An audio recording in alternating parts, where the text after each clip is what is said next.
무언론의 12번째 시간으로 회심에 대해서 말씀을 나누고자 합니다. 우리는 지난 시간까지 구원의 서정 중에서 맨 첫 번째로 소명, 콜링, 부르심에 대해서 살폈습니다. 그리고 중생, 거듭남에 대해서 알아보았습니다. 이제 오늘은 이 거듭남에서 이루어진 변화가 우리의 의식적인 일상생활 가운데에서 나타나기 시작할 때에 그런 상태를 뭐라 하냐 하면 회심이다 이렇게 말합니다. 이 회심에 대해서 말씀을 나눌 터인데, 회심은 두 가지의 특징을 가지고 있습니다. 회개와 신앙이라고 하는 거죠. 우리가 회심, 마음을 돌이켰다는 뜻이 되겠죠. 이전에 달려가던 방향에서 다른 방향으로 돌리는 것이고, 이전에 살던 방식에서 이제는 다른 방식을 갖는 것이고, 이전에 보았던 가치관을 이제는 다른 가치관을 찾아가는 것. 마음이 돌이켜졌다. 회심이에요. 마음이 돌이켜졌다. 어디로 돌이켜졌을까? 원래 우리 하나님의 형상대로 지음받은 우리들은 하나님을 바라보게 되어졌고 하나님께서 주시는 마음을 갖게 되어졌는데, 인간이 죄를 지어서 하나님을 떠나게 되어짐으로 이 모든 것이 다 무너졌지요. 그래서 엉뚱한 곳을 갔어요. 멸망의 길로 달려갔어요. 우리 마음이 허탄한 데에 가 있었어요. 근데 그런 마음들이 이제 예수 그리스도의 구속의 은혜로 죄사함 받고 나니까 회심되어졌다. 마음이 돌이켜졌다라고 하는 것이지요. 자, 이 회심은 회개와 신앙이라고 하는 두 가지 특징을 가지고 있는데, 소극적인 요소로서의 회개라고 하는 것이 있어요. 회개는 잘 아시는 대로 과거의 잘못된 삶에서 돌이키는 것을 말합니다. 과거의 잘못된 행실들을 이제 중단하는 것을 말합니다. 그리고 신앙은 이제 회심의 적극적인 요소가 되어져서 자신의 삶을 하나님께로 돌이켜서 하나님을 향하여 나아가는 것을 말합니다. 신앙은 하나님을 우러러 보는 것이지요. 우러러 보는 그런 믿음, 이것을 신앙이라 하니까 자신의 삶을 하나님께로 돌이켜서 바라보게 되어진다. 그럼 이것은 적극적인 의미의 회심이 되겠고, 회개는 과거입니다. 과거의 잘못된 생활들을 돌이키는 것이고, 잘못된 일들을 이제 그 잘못을 고하고 돌이키고자 하는 것이지요. 이건 소극적인 거지요. 오늘은 이제 회개에 대해서만 먼저 살펴보고 내일 신앙에 대해서 살펴보려고 합니다. 자, 회심으로서의 회개는 반드시 필요한 겁니다. 자신의 죄를 깊이 깨닫고 또 그 죄에 대해서 잘못됐다고 인정하고 그 일을 슬퍼하고 왜 그랬던고 하고 이제는 그 죄에 대해서 미워하는 마음이 생기고 이제 그것들을 다 버리기로 작정을 합니다. 그리고 이제는 그 잘못된 일들을 끊어버리고 하나님이 기뻐하시는 진리의 삶으로 돌이켜 가고자 작정하고 도전하는 것이죠. 이것들을 다 합해서 회개다 이렇게 말할 수 있어요. 그런 의미에서 세 가지의 이야기를 지금 한꺼번에 다 했습니다. 회개 요소 가운데 세 가지의 요소가 들어있어요. 지, 정, 의가 다 들어있습니다. 자, 우리는 신앙생활에 있어서 모든 것을 다 전인격으로 해야 됩니다. 우리가 주님을 만난다 할 때도 인격적으로 주님을 만났다 이런 말들을 자주 하지요. 신앙생활에도 인격적으로 한다 이런 말들을 자주 합니다. 이 인격이라고 하는 말은 내 나라는 존재, 인간으로서의 나의 어떤 존재를 전체를 다 기울여서 전체를 다 기울여서 그 일을 받아들이고 그 일을 인정하고 그 일에 동의하고 그 일에 돌이키고 고치고 변화되어지고 전 인격을 다하여서 이제 작정하고 도전하고 나아가는 거지요. 이 전 인격을 우리는 지정의로 그렇게 구분해서 말하지요. 전 인격의 요소는 뭐냐? 지적인 것과 정적인 것과 의지적인 것이다. 어제도 이 부분을 또 살폈어요. 회개도 마찬가지입니다. 회개도 전 인격으로 회개가 이루어져야 돼요. 어떤 사람들은 반성만 하고 끝나는 경우가 있어요. 반성. 이것은 지적인 것만이에요. 아, 그거 내가 잘못했다. 맞아. 잘못했지? 그렇게 내가 잘못했다. 아, 그렇게 거기에 머물러 버리면 이건 참 회개가 아니죠. 그냥 거기 잘못한 것에 있어서 자기가 지적으로, 지식적으로 그 깨닫는 것만으로 끝나서는 안 된다는 거지요. 그 한 걸음 더 나아가야 되고 또 한 걸음 더 나아갈 요소들이 있어야 되는데 그런 것들이 정적인 요소이고 의지적인 요소까지 가야 된다 이런 말입니다. 자, 지적인 요소는 생각의 변화라고 말할 수 있어요. 생각의 변화. 자신의 죄를 깊이 깨달아요. 아, 이거 그저 내가 별 죄의식을 느끼지 않은 채로 뭘 했어요. 남에게 욕을 했든지 남에게 사납게 굴었든지 인색하게 굴었든지 뭐 어떤 의미든 어떤 것으로든지 아, 이건 뭐 죄일까 했는데 아, 하나님 말씀을 보고 나니까 이제 그것이 죄인 줄 알았고 나는 이제 하나님의 자녀이니까 하나님의 날 향하여 바라시는 대로 나 살아가야 된다. 하나님 말씀에 순종해 살아가야 된다. 그럴 때 볼 때 보니까 아, 내가 죄를 지었구나. 이것은 안 되는 일이지 하고 깨달아 아는 것이죠. 자신의 죄를 깊이 깨달아 아는 것이 생각의 변화 되겠습니다. 근데 죄라고 죄 지은 것은 이미 과거형이죠. 이 과거의 생활하고 관련이 되어져 있어요. 이 과거의 이 잘못된 삶을 이제 어떻게 받아들이는가? 아, 내가 잘못 살았다. 내가 왜 그랬을까? 내가 왜 그 사람에게 이렇게 욕을 했을까? 마음 아프게 했을까? 인색하게 했을까? 등등으로 생각한다면 그런 것들에 대해서 이제 내가 깨달아 알아가는 것이고 이제 내가 그것들을 잘못하였던 것들에 대해서 이제 내가 어찌할 수 없이 그렇게 했다. 아, 내가 연약해서 그렇게 했다. 내가 원래 그렇게 인색해서 그렇게 했다.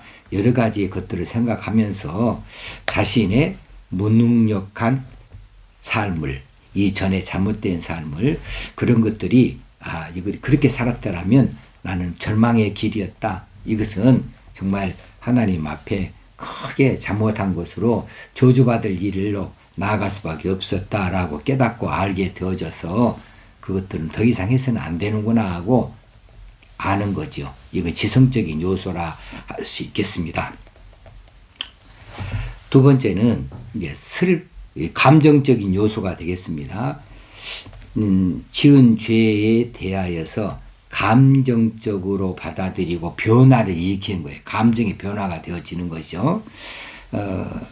거룩하신 하나님은 이런 것들을 용납하지 아니한다. 하나님의 의는 이런 것들을 그저 두고 보지 아니하신다. 하나님의 그 뜻에 어긋나는 행위로 내가 죄를 범한 것에 있어서 내가 슬퍼요. 아, 내가 왜 그랬을까? 이렇게 해서는 안 됐던 것인데 슬퍼하는 것은 감정적인 요소이지요. 그리고 그 죄에 대해서 미워해요. 아, 이 죄가 나를 아주 하나님 앞에서 멀어지게 만들었구나. 이 죄에 대해서 미워할 수 있게 되어지는 거죠. 그리고 이 죄 범한 것에 대해서 내가 근심하게 되죠. 아, 내가 이렇게 하다가 어찌 될까? 내가 어찌 될까? 내가 이런 사람이니 어찌 될까? 다윗이 이 밧세바와 간음한 다음에 나단 선지자가 와서 지적했을 때에 아주 근심을 많이 했습니다. 한밤이 지나도록 근심했고 슬퍼했고 그렇게 했고 돌이켰어요. 참 회개를 한 것이죠. 이때 감정적인 요소로 다윗은 눈물을 많이 흘렸습니다. 이런 것들이 회개에 있어서 감정적인 요소라 이렇게 말할 수 있겠습니다.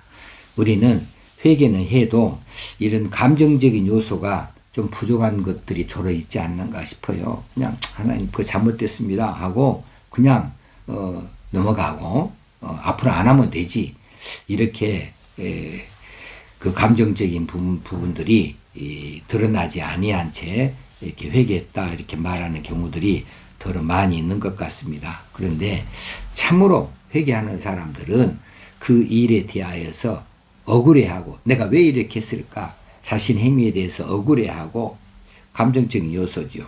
그것에서 아주 슬퍼하고 그리고 이 일이 그런 일들이 결국은 나한테 어떻게 돌아오게 되어질까 하나님이 나에게 어떻게 대하실까에 대해서 근심하게 되어지기도 하고 그렇지요.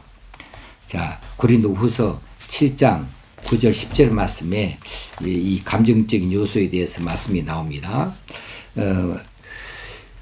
내가 지금 기뻐함은 너희로 근심하게 한 까닭이 아니요. 여기서 근심이 나오죠. 도리어 너희가 근심함으로 회개함에 이른 까닭이라. 근심으로 회개함에 이른 까닭이라. 너희가 하나님의 뜻대로 근심하게 된 것은 우리에게서 아무 해도 받지 않게 하려 함이라. 하나님의 뜻대로 하는 근심은 후회할 것이 없는 구원에 이르게 하는 회개를 이루는 것이요. 세상 근심은 사망을 이루는 것이니라. 우리가 회개할 때의 이 근심은 세상 근심하고 종류가 다른 거지요. 세상의 근심은 사망으로 나아가는 길이 될지 모르지만은 우리가 회개할 때 그 하는 근심은 하나님의 긍휼하심을 입게 되어져요. 그래서 하나님 뜻대로 하는 근심, 후회할 것이 없다. 후회할 것이 없는 구원에 이르게 한다라고 하는 거죠. 그래서 구원에 이르게 하는 회개를 이루는 것이요. 하나님 뜻대로 하는 근심은 후회할 것이 없는 구원에 이르는 회개를 이루는 것이라 했습니다. 그러니 우리가 회개할 때에 감정적인 요소가 들어 있어야 되겠습니다. 세 번째는 의지적인 요소가 되겠습니다. 의지적인 요소는 목적의 변화입니다. 자, 지적인 요소는 생각의 변화라고 그랬어요. 두 번째는 감정적인 요소는 감정의 변화고요. 세 번째 의지적인 요소는 목적의 변화이다. 목적은 앞으로 있는 일이지요. 앞으로 내가 앞으로 어떻게 살까? 어디를 향하여 나아가야 될까? 어떤 삶을 살아야 될까? 이 목적에 대한 변화가 나오는 것은 회개의 요소 가운데 아주 중요한 마지막 요소입니다. 죄에서 떠나는 내적인 전환을 이루게 되어지는 거죠. 그래서 이 의지적인 요소로 인하여서 다시는 같은 죄를 범하지 아니한다 라고 하는 그런 의지를 가지게 되어질 때에 하나님께서 용서받는 사죄, 용서받는 일에 대해서 하나님 앞에 합당하게 우리가 고할 수가 있고 요청할 수가 있게 되겠지요. 그렇지 않겠습니까? 앞으로는 이런 잘못된 일을 다시는 앞으로 저지르지 않겠습니다 라고 하나님 앞에 회개의 기도를 할 때에 그것이 지난번에 지었던 그 죄들이 용서받게 되어지는 것이지 앞으로 상황 봐서 하겠습니다. 이것은 자기 의지를 나타내는 것이 아니지 않습니까? 그렇게 될 때에 어떻게 우리가 지난 죄에 대해서 용서받을 수가 있겠어요? 그리고 깨끗할 수가 있겠습니까? 그래서 의지적인 요소 이 부분은 내가 죄에서 떠나는 그런 내적인 전환을 하나님 앞에 나타내 보이는 것이므로 하나님께로부터 지은 죄에 대해서 용서받을 뿐만 아니라 또 깨끗하게 되어지는 이런 일을 이룰 수가 있겠습니다. 사도행전 3장 19절에 보게 되어지면 그러므로 너희가 회개하고 돌이켜 너희 죄 없이 함을 받으라. 이같이 하면 새롭게 되는 날이 주 앞으로부터 이를 것이요. 새롭게 되는 날이 주 앞으로부터 이른다 그랬습니다.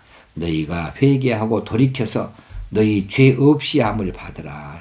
죄사함을 받으라는 거지요. 이같이 하면 새롭게 되는 날이 주 앞으로부터 이를 것이라.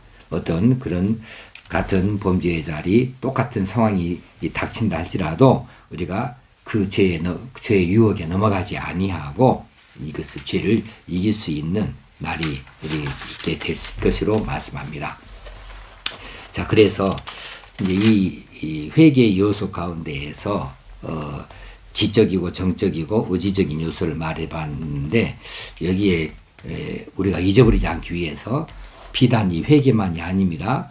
중생에 있어서도 마찬가지고 다 어떤 의미에도 우리는 전 인격으로 신앙생활을 해야 돼요. 전 인격으로 회개도 해야 되고 전 인격을 거는 것이니까 지, 정, 의가 항상 동반돼야 한다고 그랬어요.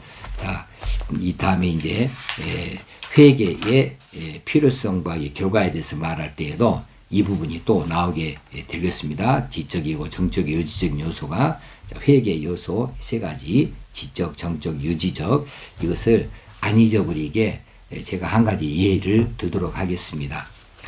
어린 아이가 아주 꼬맹이 어린 아이가 이제 겨우 기어다니는 이 아이가 촛불을 보면 참 신기해요. 이 촛불을 보면 너무 예뻐요. 예쁘니까 저거 아이들은 무조건 먹으려고 하잖아요. 무조건 잡아서 입으로 넣으려고 하죠.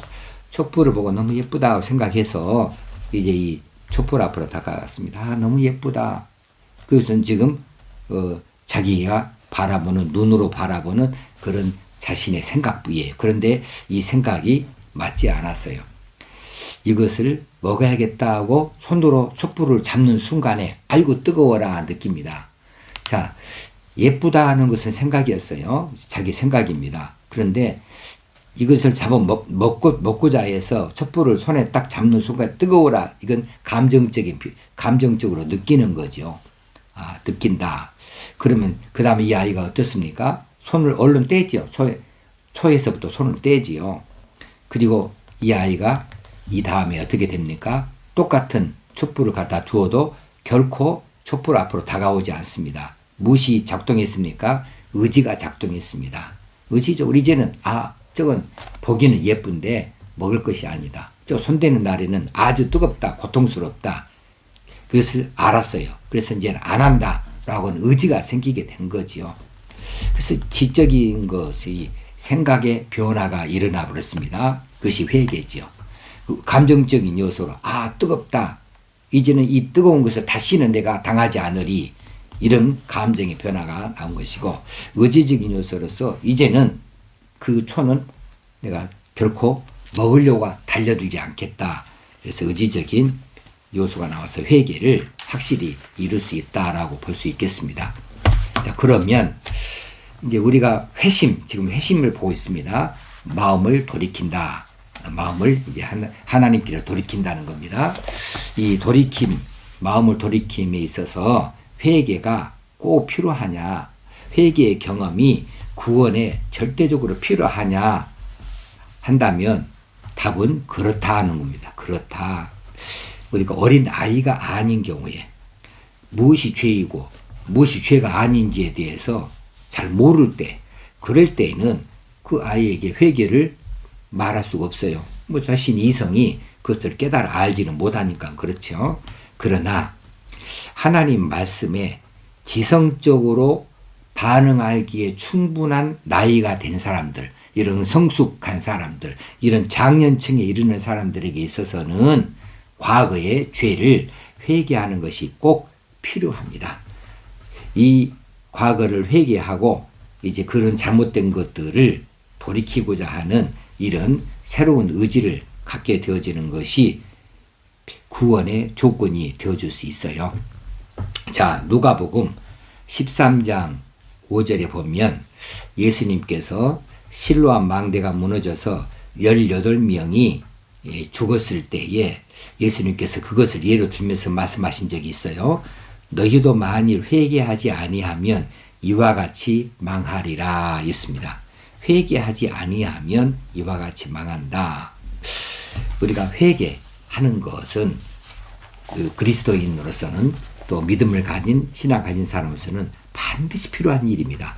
이 회개를 통해서 우리가 우리의 믿음의 결단과 그리고 우리 믿음의 도전과 그리고 우리 삶의 성화가 이루어질 수 있는 겁니다. 진정한 회개가 이루어져야 되죠. 입술로만 회개가 아니라 반성으로 끝나는 것이 아니라 진정한 회개는 아까 말한 대로 지, 정, 의가 다 동원돼야 한다고 그랬어요. 우리는 하나님께 회개를 합니다. 우리가 어떤 잘못했을 때 그 당사자, 그 사람에게 회개를 한 것이 아니라 하나님께 회개하는 것이기 때문에 지, 정, 의가 다 동반되어진 진정한 회개를 할 때에 성실한 회개가 되어줄 수 있어요. 거기에는 내 자백이 필요하죠. 내가 그랬습니다. 내가 했습니다. 하고 하는 자백이 필수적으로 필요하다고 하는 것이지요. 그래서 이 진정한 회개, 이 참된 회개가 이루어지게 되면 우리가 영적인 힘이 생기게 되어져요. 잃어버렸던 어떤 영적 힘도 회복할 수가 있고 또 죄로 인해서 상실되어 버린 이 은혜도 회복되어 줄 수가 있어요. 회개는 그렇게 우리를 하나님 앞으로 데려다 놓고 하나님과의 관계를 원활하게 만들어 놓기 때문에 이런 회복의 역사를 갖게 하는 거죠. 그래서 회심 안에 이 회개가 들어간다는 거예요.